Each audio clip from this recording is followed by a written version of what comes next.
continuing story of Peyton Place.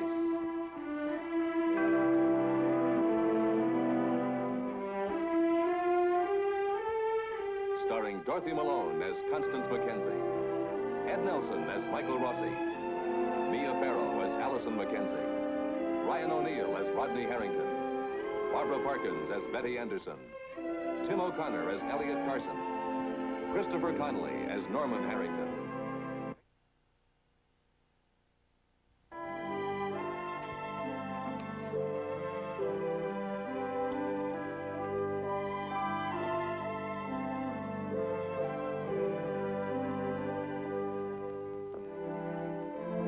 Michael Rossi has willingly experienced all the emotional ups and downs his profession has to offer.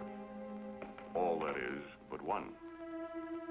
The day-to-day tedium and frustration of hospital administration. Come in.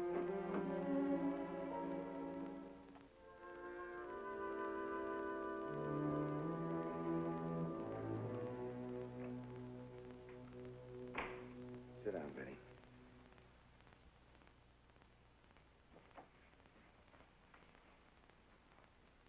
I can take it standing up. I would like to take you in my hands and shake you and shake some sense into your head. It's a little late for that, isn't it? Yes. Yes, it is. Well, you know why you're here. Would you mind telling me why you did it? Officially? Officially, yes. I was curious about her background. And unofficially? The reason's fairly obvious, isn't it? It is. But I want you to tell me. I want you to tell me why you took Stella Chernak's personnel record. I thought that it might help Rod's case. How? Look, Betty, did someone force you to take it? No? Or did you give it to someone or show it to someone?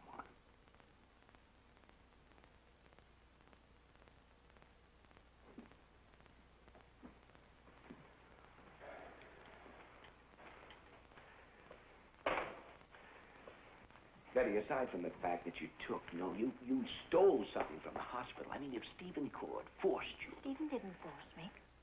Or order me, or tell me, or ask me to do anything. I did it myself for my own reasons. What reasons?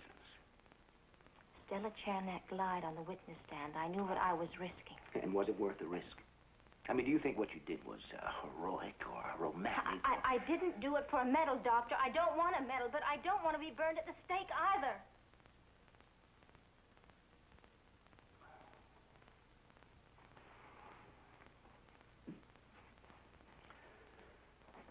You want me to consider the circumstances extenuating. That's your decision. And the next time extenuating circumstances come along, what will that force you to do?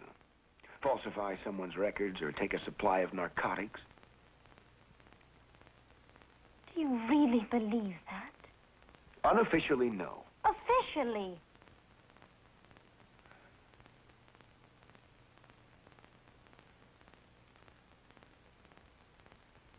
Resign, Betty. Resign, and it'll never be put in your records. And if I don't? If you don't, it'll be there permanently. It'll follow you everywhere you go. Everywhere you go looking for a job, it'll become a part of you. So you're giving me a chance, destruction now or later? I'm giving you more than the traffic usually allows. Because I wanted to be your friend ever since you came to this hospital.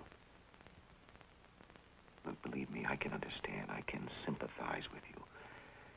But there's no way in the world I can condone what you've done.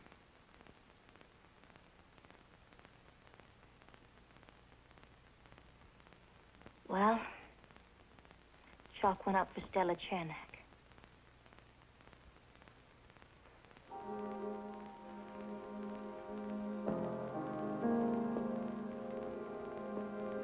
Betty. You have my resignation, Doctor. Simple, really. All I do is say the words, pick up my things, say a fond farewell to the coffee pot, slap the cigarette machine on the back, and take off. I'll be out of here in Betty, wait.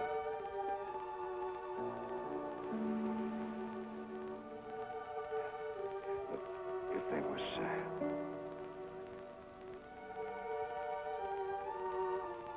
I'm sorry.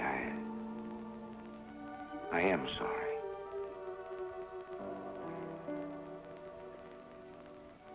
So am I.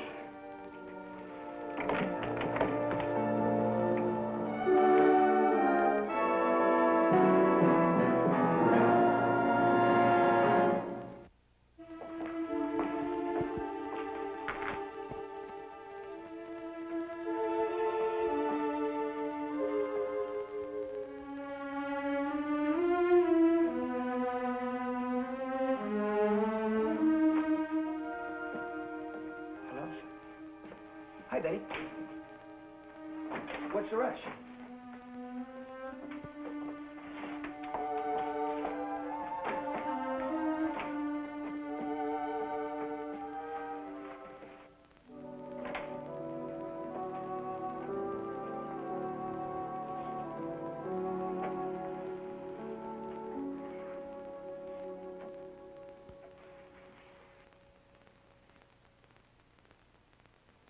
You want me to leave? Do you mind if I stay? Hey, you still owe me 18 free plays at the Penny Arcade, so hurry up and get well. Last April Fool's, she bet me I wouldn't finish school. Look, I charge interest, so next year it's going to be double. So on your feet, sport. Silent hospitals make me nervous. So if you want me to shut up, just say so. Shut up.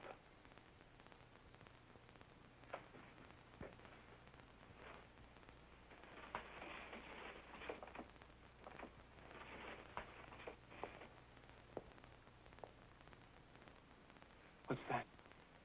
Look, maybe you don't like balloons, but she does. Alice and I go back a long way. That's even before you even met her.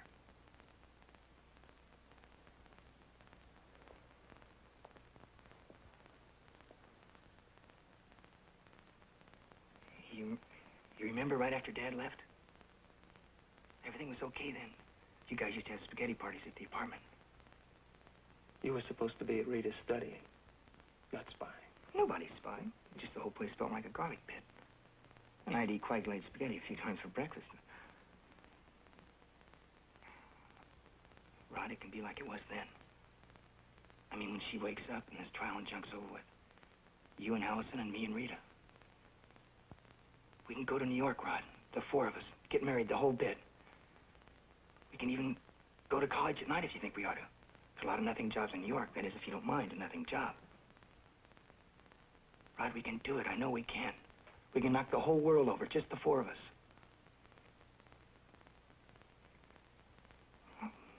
What do you want to do? Just rot in this town like everyone else? I have to get that house back. Don't, Rod. I have to. That kind of have to will get you in trouble.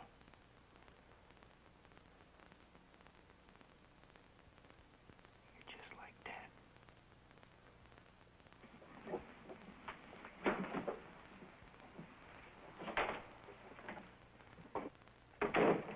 Meaning? Nothing. I have to have that house. That house is our name here. Do you understand that? I have to be able to offer her something. It's gonna take a long time. I know that. Well, what are you gonna do when she wakes up? Say welcome back, but sit tight. I have to solve a few thousand problems. I don't know what I'm going to say to her. But I don't think words are going to be very important.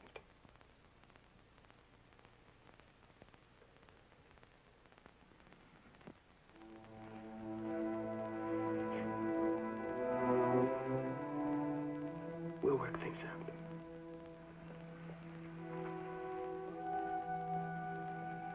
You think she heard us? Come on, Rod. Let's go.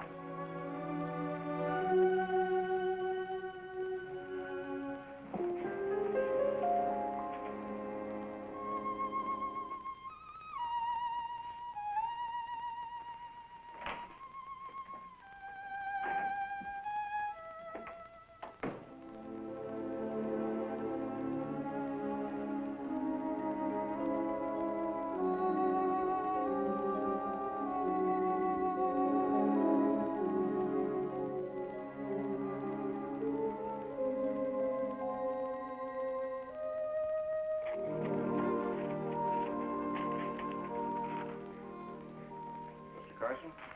You want that UN headline in a 3/4 or an inch? No, make it an inch, Jerry. The people in this town are liable to forget there's a world outside if we let them. That's a waste of ink.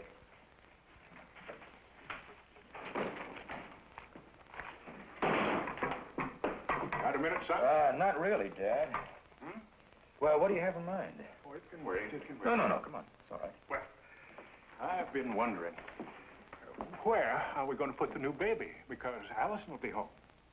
Well, I'm sure Connie's got something worked out. Well, I think you ought to move Allison down to the dining room and put the new baby up in Allison's room. Well, we planned on redecorating Allison's room for Allison's homecoming. No. Redecorate the dining room, because you always eat in the kitchen anyhow. Dad, if you move an older child to make room for a baby, the older child is going to resent the new arrival.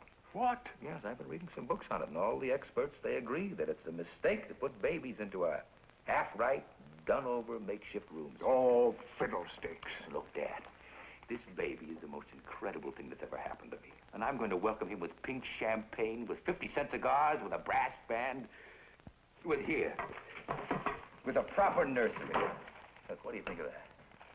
Is Connie aware that you're expecting the next new king of England? Oh, look, Dad, here are the plans of the house. All we have to do is raise the roof, the west roof, just a couple of feet. Then we move out the storeroom and we put a bath in, right there. Cost you more than cost Connie's folks to build the whole blamed house. Now, if you were my mother-in-law, you'd have a right to say something like that. But I've got a solution. But you're not my mother-in-law. We're going to build a sleeping porch. And you're not allowed to nag. I'm not nagging, I'm serious. I'll furnish the lumber, we'll build it ourselves weekends. There's still plenty of good weather, and besides, the exercise will do us both good. But I want a proper nursery like that. When you were 10 years old, you wanted a castle with a moat around it, but you were very happy when I built you a treehouse. Now, look, Dad, supposing you were a baby. Now, how would you feel if your parents dumped you into a homemade shed? This is not going to be a shed, it's going to be a sleeping porch. Now, you'd feel unwanted, wouldn't you? Not as long as my pappy'd polish the silver spoon he fed me with every day. But grandparents are supposed to spoil their grandchildren. And fathers are supposed to be strict and thrifty. I'll help you build that sleeping porch if you let me feed him with a silver spoon.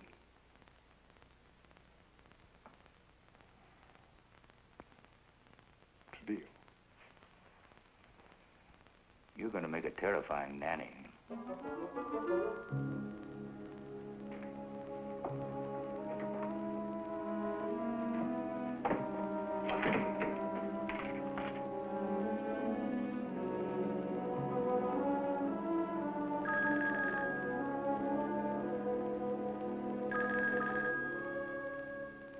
Go away.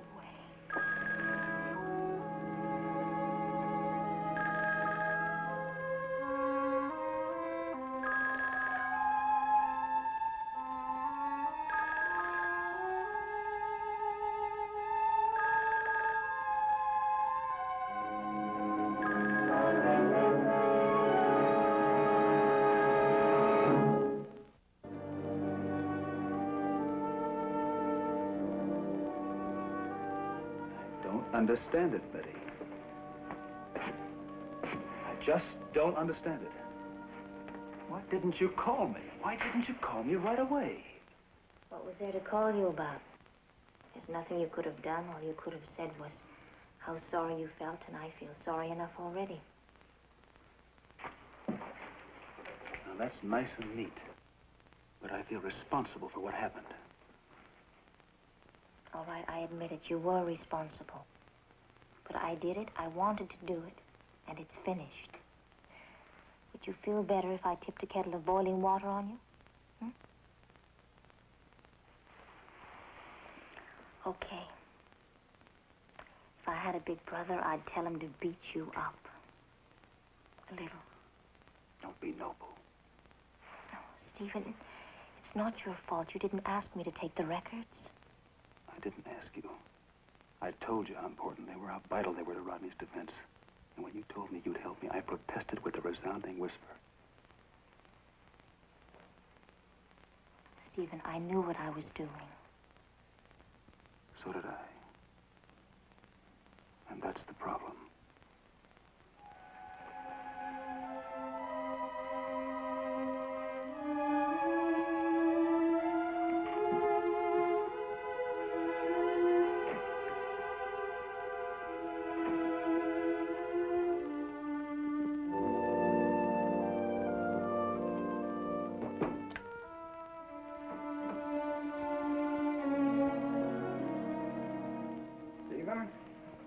Beginning to feel I need an appointment to see you.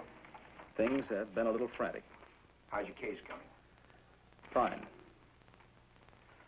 Our persistent secretary finally prevailed upon me to order a couple of new chairs for the reception room and one for your office. That's great. Thank you. Well, back to my desk. Things can pile up on you if you're not careful.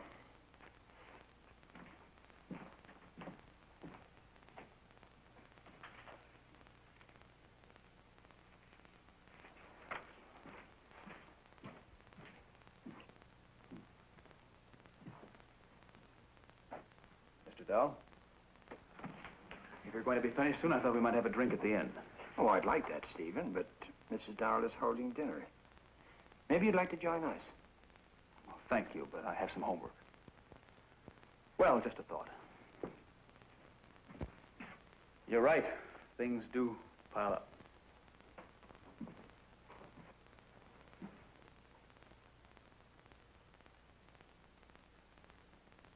There's been a development in the case. I've gotten hold of Stella Chernak's personnel record from the hospital. That should help a lot. One minor detail. It was Betty Anderson who brought the folder to me. She was caught with it. They fired her. That's a shame. Did you ask Betty to steal that folder? No, but I certainly encourage her to do it. Then I take it you'll make it your responsibility to find her another job. I can do that. I will do that. I feel guilty. Well, that's healthy. Is it? I mean, it doesn't feel healthy. It feels like I've destroyed something. This isn't the first time I've used someone. I've always moved pretty fast, but I've never stayed around long enough to face the damage I've done.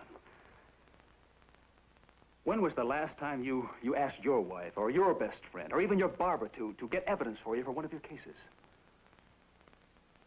I never did. Exactly. But I have never hesitated to involve anyone who I thought might be able to help me get what I wanted. You're defending a boy who's on trial for murder. I would have done the same thing if I'd been defending someone in a traffic case. Look, I sound like I'm bragging or being flip, but I'm not. I understand what you're saying, but what is it you want me to do? Applaud you? Chastise you?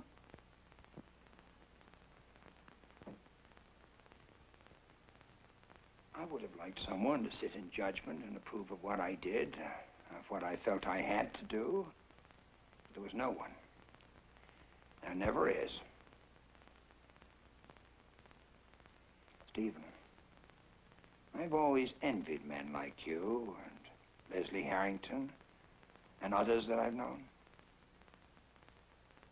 I guess you mean that as a compliment, but that's what I've always gotten. Envy. Envy from a defeated opponent, envy from a used friend. I don't know if I can live on a diet of envy the rest of my life. I don't know that I want to anymore.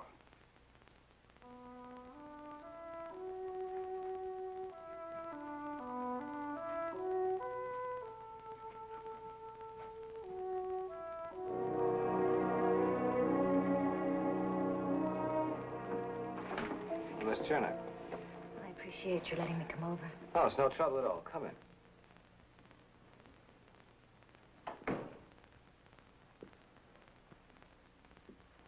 Can I offer you a drink, Miss Chernak? No, thank you. Doesn't Mrs. Fowler mind your work intruding into your home? No, she doesn't mind. She's in Boston visiting with her family. Oh. She's lovely.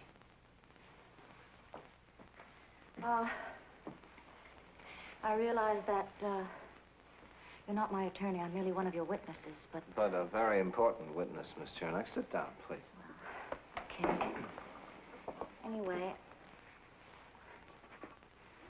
I just thought that you should know that,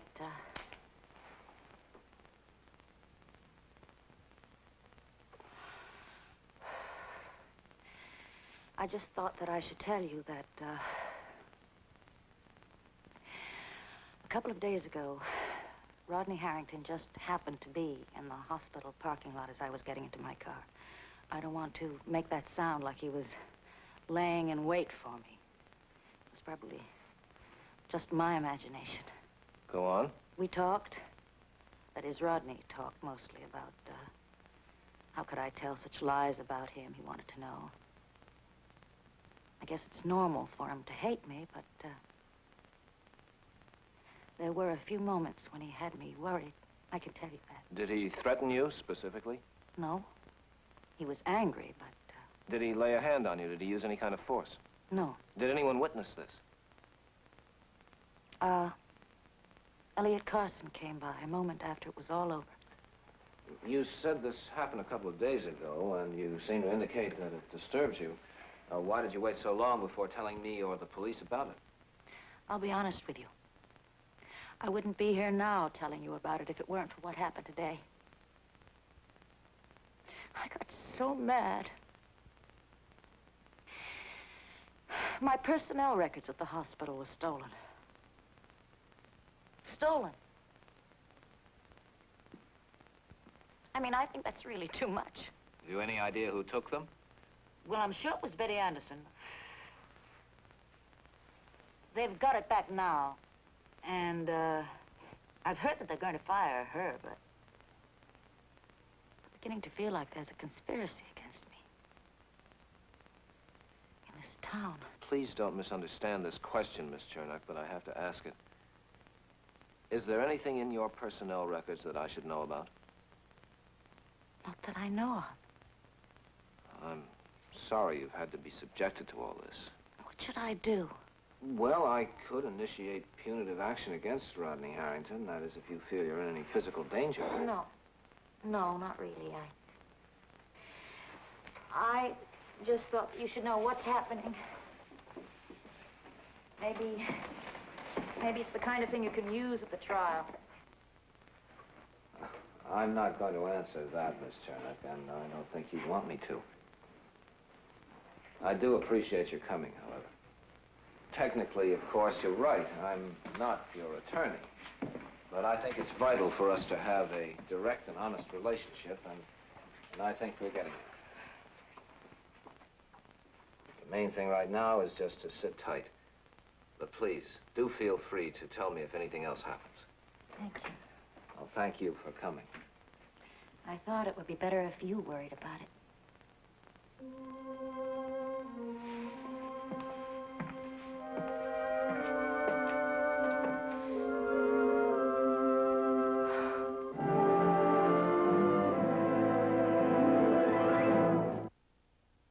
Preview from the continuing story of Peyton Place. She's trying to say something. Allison. Would you like to take some of your things back to Boston? But I won't be going home. You see, my plans are to move back into this house. You're looking at me, but you're talking to my father. It's 18 years ago, and you're on trial. You'd really like to believe that, wouldn't you?